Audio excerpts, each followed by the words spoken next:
Policing problems in Louisville cost the city nearly $40 million since 2017. The WDRB Investigates team exposed the issue when digging into city settlements. And tonight we're following those documents to another problem on the taxpayer's dime.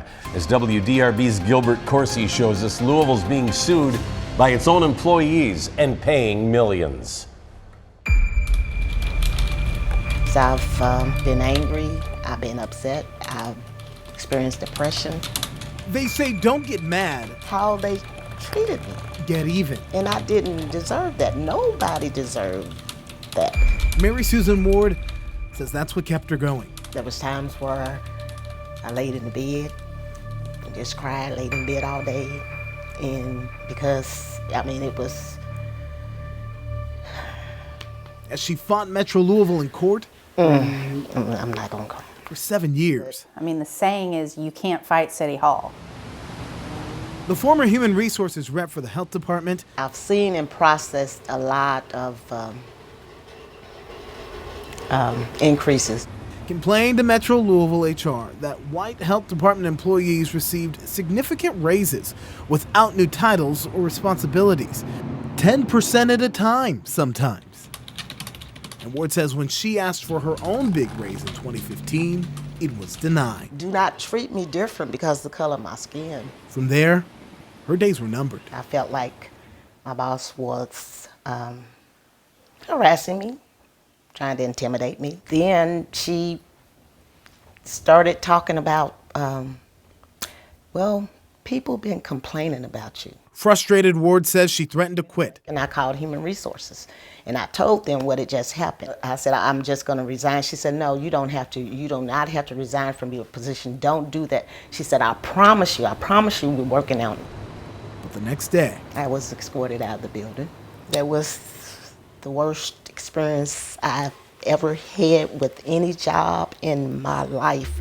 In January of this year, the city paid Mary Susan Ward $1 million to end a lawsuit claiming wrongful termination, retaliation, and pay discrimination.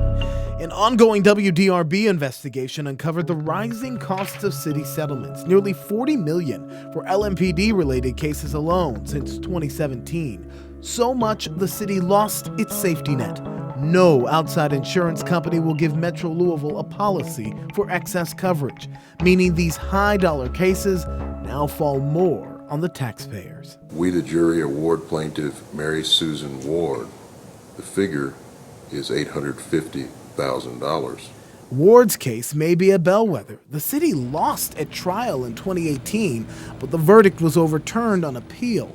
Then 4 years later, Metro government settled with Ward for more money. Between that first jury verdict and when we were going to try it the second time, the Breonna Taylor killing had started a really important conversation in our city, and people weren't as skeptical of this city having problems in its institutions. Ward's attorney believes this is why Louisville's seeing more high-dollar payouts, battered public trust, saying decision makers are now concerned the city may lose more in front of a jury. There's no way in Louisville to eliminate everybody who's been adversely affected by the problematic institutions in the city. Metro Louisville Human Resources received the lowest score possible in a recent audit, rating inadequate for internal controls. They did not protect me from retaliation. They didn't do anything. Auditors found HR investigations prolonged and lacking documentation, and that the agency had no written process, no rules in place on how to investigate an employee complaint about management or directors, people outside of the union. But we have taken great steps to take this very seriously. We're really trying to get, better training for our people. As the city's top brass tried to explain away the report at a council hearing, we hear just how deeply those flaws run. At one point, Metro HR only had one investigator for some 6,000 city employees. It meant when an employee complained about their boss, it went back to the department, and that boss could investigate themselves. So the department could cover up whatever was going on, actually. They could. They could, and Orlando Smith says they did in Metro Parks. The hostile work environment is rampant in the Metro Parks, and every level of Metro government has been notified of this. It has been swept under the rug from the lowest supervisors to the directors of human resources. And WDRB obtained records showing for more than 2 years, workers complained of racist supervisors targeting, harassing, and retaliating against minority workers. This audit repeatedly warned the shortcomings investigating management put the city at potential legal risk. At least 2 former Parks employees are now suing Metro government. Now I took over the interim role. Margaret Brosco, a former spokesperson for Mayor Greg Fisher, is now the interim director of Metro Parks. Disrespect and discrimination will not be tolerated. That is made perfectly clear to our entire management team. It's done. Retaliation, harassment, discrimination, and wrongful termination. They're recurring themes when employees sue the city. 14 employment cases paid out in the last 5 years, costing taxpayers nearly $3.5 million. People are getting tired of being mistreated and walked over. Ward received one of the biggest settlements. At first, she just wanted her job back. 7 years and $1 million later, my thought was I can't seem to get them to hear me. She didn't get mad.